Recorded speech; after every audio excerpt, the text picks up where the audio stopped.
The words flew out of my mouth before I could stop them. Hey, old man, why don't you take your rainbow crap somewhere else? This is a veterans event, not a pride parade. The entire fairground in our small California town seemed to freeze. I stood there with my basketball buddies, laughing like it was the funniest thing in the world. The man I had just mocked turned around slowly. He was in his early 50s, tall with salt and pepper hair, wearing a faded military jacket with medals pinned neatly on the chest. His name was Mike Donovan, the quiet gay veteran everyone in town knew about, but no one really talked to. His eyes met mine, steady and calm, without the anger I expected. Instead, there was something like disappointment that hit me harder than any shout could have. My name is Ethan Reed, 20 years old, home from college for the summer, the guy who always had the perfect comeback and the perfect life on the surface. Captain of the team back in high school, popular, dating girls because that's what was expected. But inside, there was this constant noise I tried to drown out with jokes and attitude. Jokes like the one I just made. My friends, Jake and Tyler, slapped my back, cracking up. Dude, you nailed it, Jake said. These guys think they can just flaunt it everywhere. The fair was supposed to be a celebration for local veterans. Booths with flags, food trucks, kids running around. I had come because my dad was a veteran too, though he never talked much about it. Mom had stayed home with my younger sister. I didn't expect to see Donovan there, standing by the memorial wall with a few other older guys. He wasn't with anyone, just quietly looking at the names. Maybe he had a partner somewhere, but I didn't care. Or at least that's what I told myself as I kept the laughter going. Later that afternoon, as we grabbed burgers from a truck, the incident kept replaying in my head. Why did his look bother me so much? It wasn't like he said anything back. He just nodded and turned away. Tyler noticed my distraction. You good, man? That old fag get under your skin? I forced a grin. Nah, just thinking about how some people never change. But the truth was more complicated. Lately, at college, I found myself noticing guys in the locker room in ways that terrified me. So I doubled down on being the loudest, the toughest. Mocking Donovan felt like a shield. When I got home that evening, the house smelled like Mom's lasagna. My sister Lily, 15, was on the couch scrolling her phone. Dad was in his study. How was the fair? Mom asked as I dropped my keys on the counter. I shrugged. Same old. Saw that Donovan guy there. Told him to keep it to himself. Mom's hand paused mid-stir. Her face changed, a mix of surprise and something like sadness. Ethan, you didn't. Her voice was quiet. I laughed it off. Come on, Mom. It's just a joke. But she didn't laugh. She looked at me like she was seeing me for the first time. We need to talk after dinner. The rest of the evening felt off. Dad talked about work, Lily chattered about school, but Mom was silent. I kept thinking about Donovan's eyes. Why did one comment feel like it was hanging over everything? As I helped clear the table, I told myself it was nothing. Just another day. But deep down, I knew something had shifted. The arrogance that usually protected me felt a little thinner now. The next morning, I woke up early, the sunlight cutting through the blinds in my childhood bedroom. I grabbed my basketball and headed to the park to shoot hoops, hoping the rhythm would clear my head. But even there, I couldn't escape it. A couple of guys from high school waved me over, asking about the fair. I retold the story, exaggerating for laughs, and they ate it up. Yet every time I said the words again, they tasted bitter. I drove past the VA clinic on the way home and saw Donovan's truck in the lot. For a second, I thought about stopping, but what would I say? Sorry for calling you out in front of the whole town? No way. I kept driving. At college the semester before, I had started hanging out with this guy named Jordan in my psych class. He was funny, smart, and had this easy smile that made my stomach flip in a way no girl ever had. We studied together a few times, nothing serious, but I caught myself thinking about him more than I should. That night after the fair, I pulled out my phone and stared at his last text. Missed you at the study group, man. Everything cool. I typed a quick reply and deleted it 3 times before sending something neutral. I couldn't risk anyone finding out. Not my friends, not my family. Especially not after what I did to Donovan. If they knew the real me, the jokes would turn on me next. Mom finally cornered me in the kitchen after Lily went to bed. She sat across from me with 2 cups of coffee, her hands wrapped around the mug like she needed the warmth. Ethan, what you said today, it wasn't okay. Mike Donovan is a good man. He's been through more than you can imagine. I roll my eyes. Mom, he's gay. In the military. It's weird. She shook her head slowly. You don't know the half of it. Your father served with men like him. Real heroes don't always look the way you think. I wanted to argue, but something in her voice stopped me. She looked tired, older than her 45 years. Dad's war injuries had left him with chronic pain and a short temper. We never talked about it much. I changed the subject to basketball tryouts, but the conversation lingered like smoke in the air. That night, I lay in bed staring at the ceiling, the fan spinning lazy circles. The house was quiet except for the distant hum of traffic on the highway. I thought about Donovan standing alone by the memorial, the way his shoulders stayed straight, even after I humiliated him. Part of me wished I could take it back. Another part, the louder part, told me to double down. Stay strong. Stay normal. But the noise inside was getting harder to ignore. I didn't know it yet, but that one stupid moment at the fair had started a chain reaction that would crack my whole world wide open. The following week dragged like wet concrete. I threw myself into pickup games at the park, trying to sweat out the unease that had settled in my chest since the fair. Jordan texted again, asking if I wanted to grab coffee before classes started back up. I almost said yes, then pictured my buddies finding out and backed out with some lame excuse about family stuff.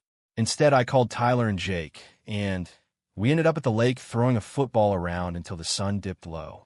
They kept bringing up the Donovan thing, turning it into this running joke. Rainbow Ranger, they called him. I laughed along, but each time it felt smaller, cheaper. Mom was different now. She watched me with these quiet, disappointed glances over dinner, like she was waiting for me to apologize or explain. Dad noticed too. One evening, he pulled me aside in the garage while I was helping him change the oil in his truck. Your mother said you had words with Mike Donovan at the fair. Son, that man's got more guts than half the guys I served with. I wiped grease from my hands and shrugged. Dad, he's gay. It's not normal. Dad's face hardened, the lines around his eyes deepening. Normal got me home from Afghanistan in one piece because of men who didn't ask questions. You don't know what you're talking about. He slammed the hood shut and walked inside, leaving me standing there with the wrench still in my hand. It was the closest he'd ever come to talking about his service, and it left me rattled.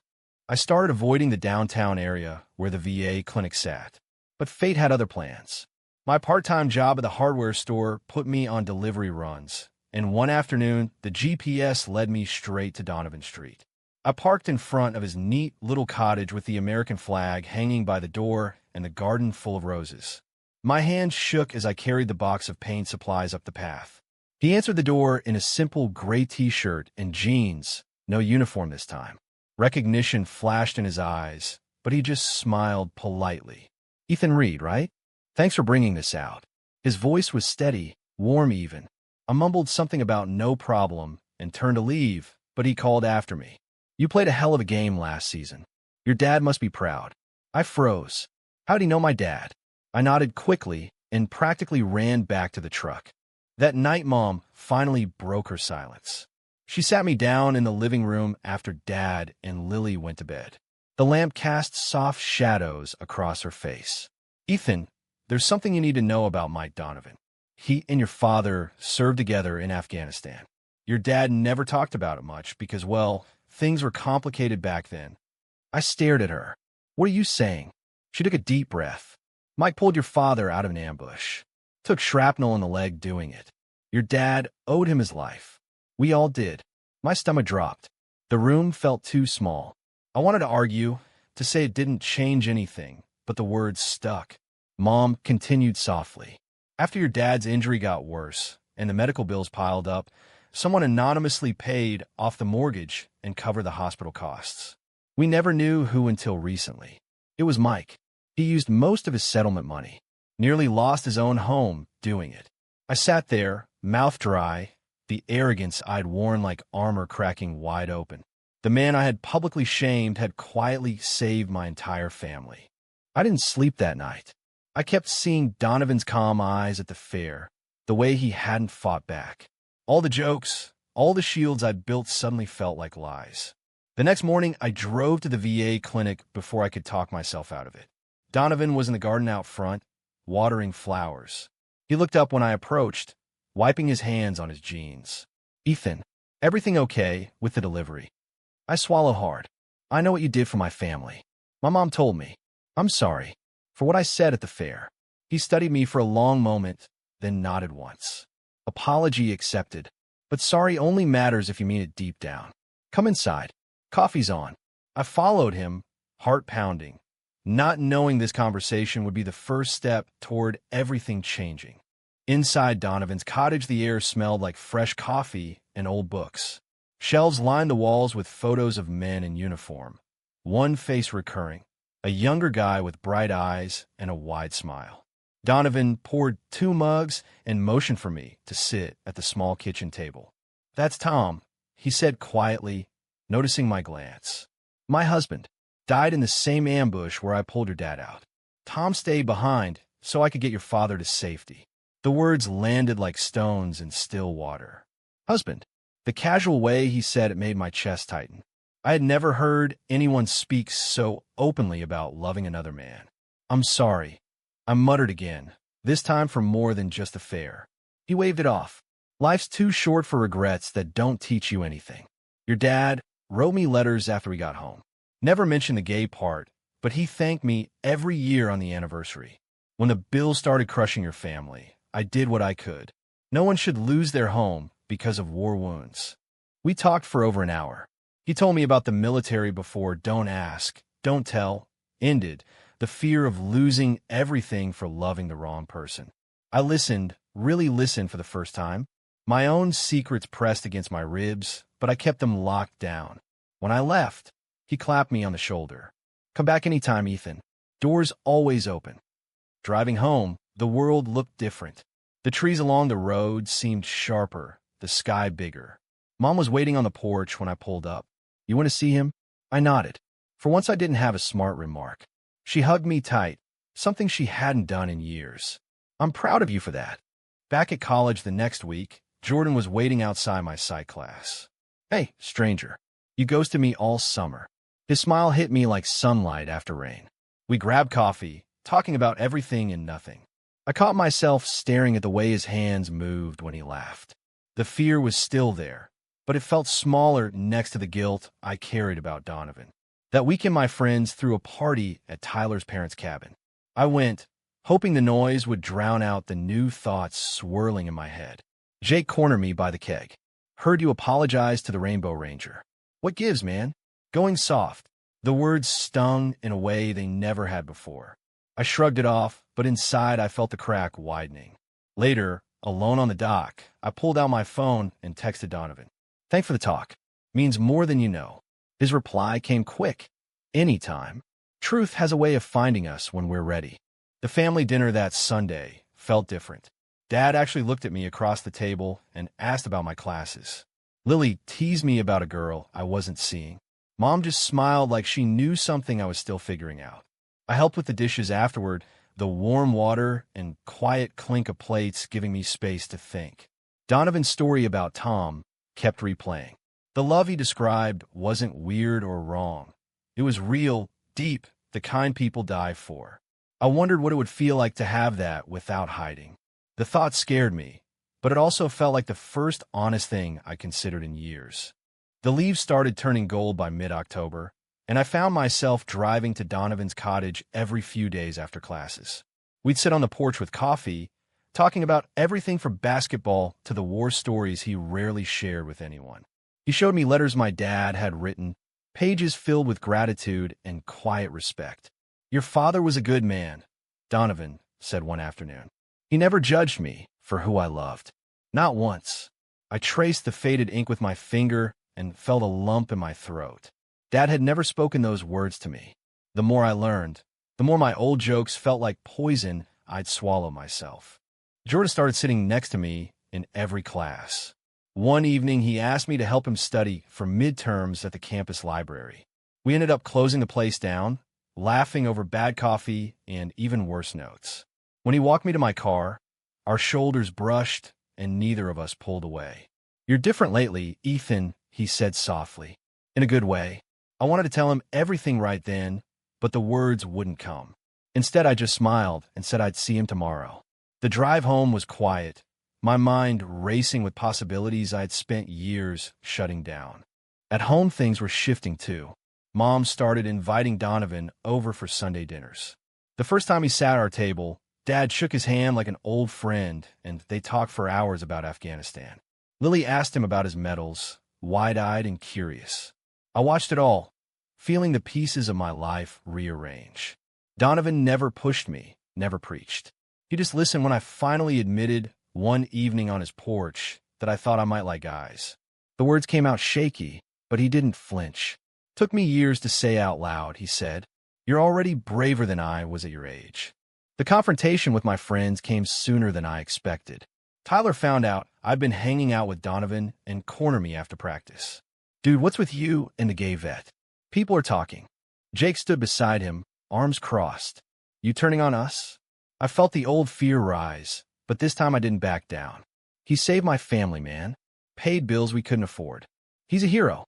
They laughed at first, then got quiet when I didn't join in. Tyler shook his head.